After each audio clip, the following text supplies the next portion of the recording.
When people ask me why move to Idaho, I think about mornings like this. Standing beside barren lakes in the Sawtooth Wilderness with my dog Shadow, taking it all in, waiting for the perfect opportunity, the perfect meshing of light in the form of the mountains, the reflective pool in the granite slab, overlooking one of the most beautiful places I've ever been. It reminds me of how lucky I am to call this state home. I recently had an opportunity to go backpacking for 4 days into the Sawtooth Wilderness. It was the first place I'd ever backpacked when I was in my early 20s, and now at the age of 56, I've came back. This time, I brought my dog Shadow. For many, that's what's bringing them here. It's a longing for open space, quiet trails, a sense of freedom. That's hard to find in other places. But as breathtaking as this is, a lot of people ask me more practical questions. Does buying a home in Boise make sense right now? Let's take a look at the numbers and see if it's right for you.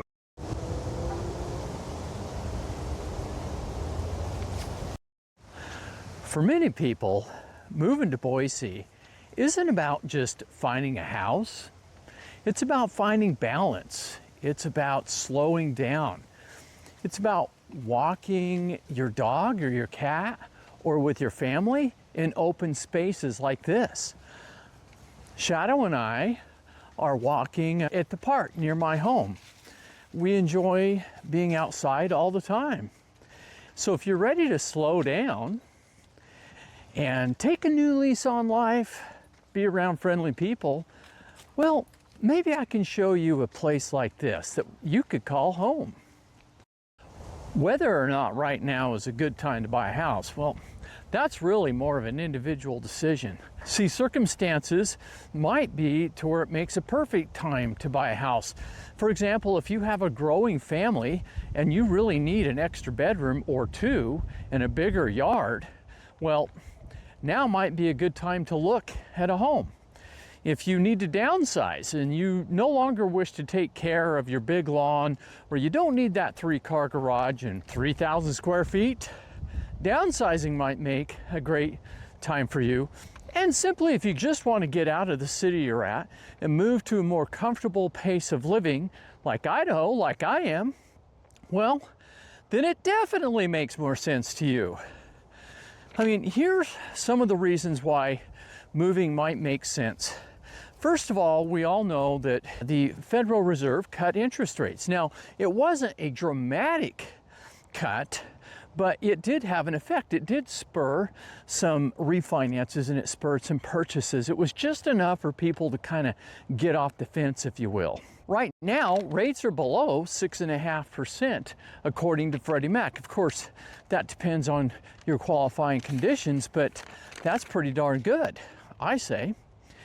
And that's as low as interest rates have been in well over a year. Okay, so the second thing is, well, inventory. Boise's inventory, specifically in Ada County, is up about 27% year over year. Now that's pretty dramatic, but considering we had very low inventory to start with, well, that's not all that crazy. And for new construction, it's up about 40%. Get over here.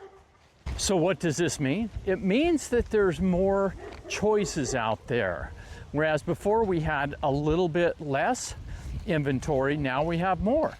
And the Boise Regional Realtors has reported that pending homes right now have accepted offers that are slightly below list price, which means there's not bidding wars going on. So these are a couple reasons, but a lot of times I hear people tell me, look, Shane, I'm gonna wait because I want interest rates to come way down. Or the prices have just risen so much, I want to be able to buy a home in the Boise area like my friends did 5 or 10 years ago that were half the price. I would say be cautious in trying to time the market. It generally never works out like you thought. Let me run a scenario by you that is likely to happen? Well, like yourself, there's a lot of people waiting on the fence, if you will, wanting to buy homes, but they're waiting for interest rates to come down. They want them to come down like they were not even that many years ago, in the 3s and 4s. Who knows if that's going to happen? I don't have a crystal ball, but what I can tell you is waiting for that could cost you dearly. You see, if interest rates do come down to a really favorable level, what's going to happen is you're going to have a lot of people that are on the fence decide to jump all at once. That's the thing about real estate. Everybody jumps at once. And what happens at that point is, with a limited inventory, and though we're up 27%, we are still under 4 months worth of inventory. So we are not in a balanced market. We get a run on the market, and now we have fewer homes than we need to sustain market price, and we will have housing inflation. Can you imagine if prices dropped, or excuse me, interest rates dropped another % or 2? Suddenly, we might have a horde of buyers out there putting offers in on limited inventory, and this could cause home appreciation. Another thing to consider is, hey, Idaho has been discovered, right? I mean, we've had a lot of people move here over the last decade, certainly over the last 6 or 7 years. But that doesn't necessarily mean that the game's over. See, we're projected to grow in size dramatically over the next 15 years. Well, if that's true, then we don't have enough homes to accommodate all the people coming. This is going to just go into the old supply and demand curve, where we're going to have fewer houses than we do buyers, and this is going to elevate our housing costs. Most pros really think that with their crystal balls, that the housing market in Boise is going to be a really great place to own investment property because of the dramatic increase in value that will happen over the years.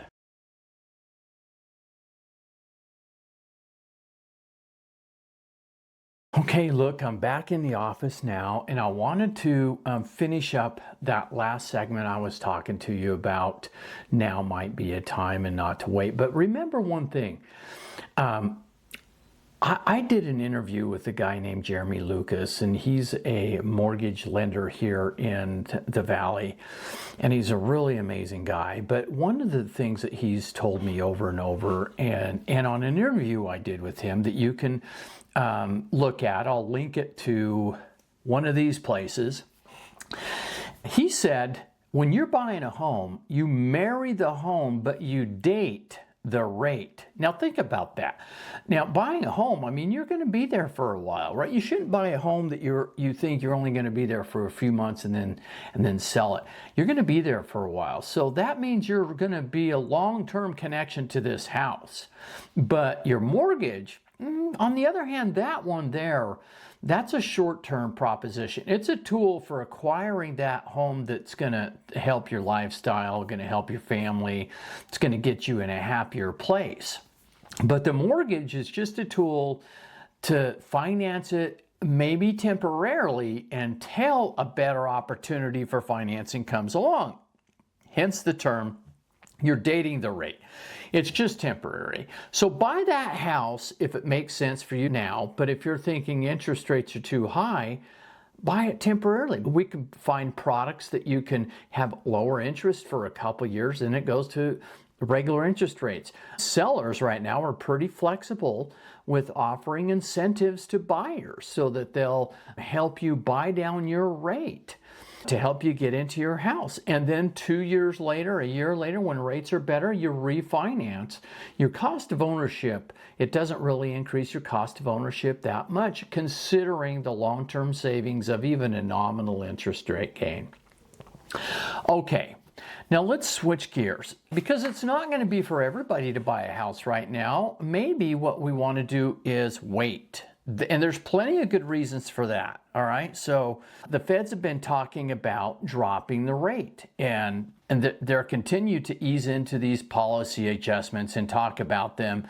And we already see yields kind of trending that way. So if you wait a few more months, a year, whatever, you might be in a position where it even makes even more sense.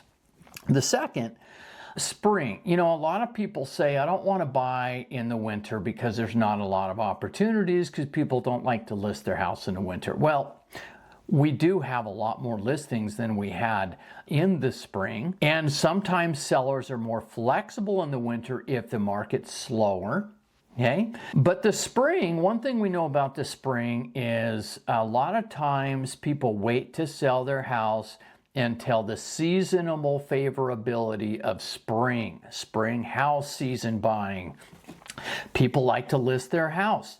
The grass is green, the flowers are coming up, everybody's happy going to see houses in the sun, and they're not having to wear their coats. But you have more opportunities because you have more houses to look at. All right, but if you're a buyer and you're focused on affordability, patience might bring you more negotiating room, lower prices, better interest rates.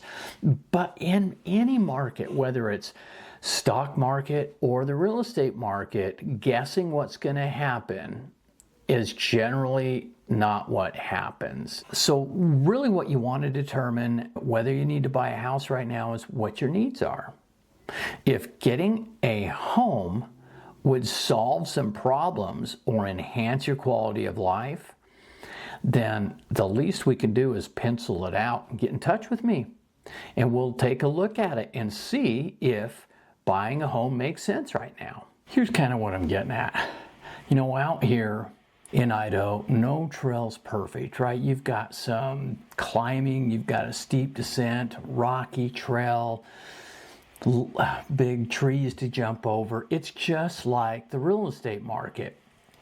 Is now the best time to get moving on it? Maybe. Whether you're going to buy now or later, it all depends on not necessarily timing the market, but paying attention to what your needs and desires. Needs and desires. Because if you weigh those against only financial considerations, you might be putting off living your best life now, thinking that down the road things will be better with the market. And chances are we're not smart enough to guess the market. The best way to do that is to marry the house and date the rate. So if you're ready to settle and put down your roots in this incredible place, Idaho, then today might be the right time to reach out and talk to me so we can strategize and come up with a legitimate plan that's tailored around your needs and desires. But if you're still exploring your options, still looking around, still considering what to do, there's no harm in waiting, right? The trail ahead is going to open up and be clear. The beauty of living here in Idaho, as I've mentioned, isn't just a home, it's a place to lay down roots, and it's a lifestyle consideration. If you'd like to dig into the latest real estate market data, we went over some of it today, but I go into it really deeply each month. The Boise Regional Realtors and other sources put together a lot of data, and they send it out there, and I grab it all and I culminate it down. So I have a newsletter that I send out, and it's kind of like this channel, only it goes deeper into the data. It has a lot of statistics, and I go over some of my trips that I go on, backpacking, jeeping, and I take my RV, and I try to capture some of the stuff that I want to share, some of the stuff that's fun. So if you'd like to be on that newsletter, just let me know, maybe in the comments. I'll get a link eventually to where you can just subscribe to it. And then if you're thinking about making the move, and you know, rarely is it like someone calls me and says, hey, I'm ready to move next week. It's more like, I'm a year out, I'm 6 months out, I'm just exploring it. And I'll help you through some of this stuff. But it might be a good idea to subscribe to this channel because I'm going to keep you updated on everything Idaho. So I'm Shane with True Idaho Living, and we'll see you on the trail.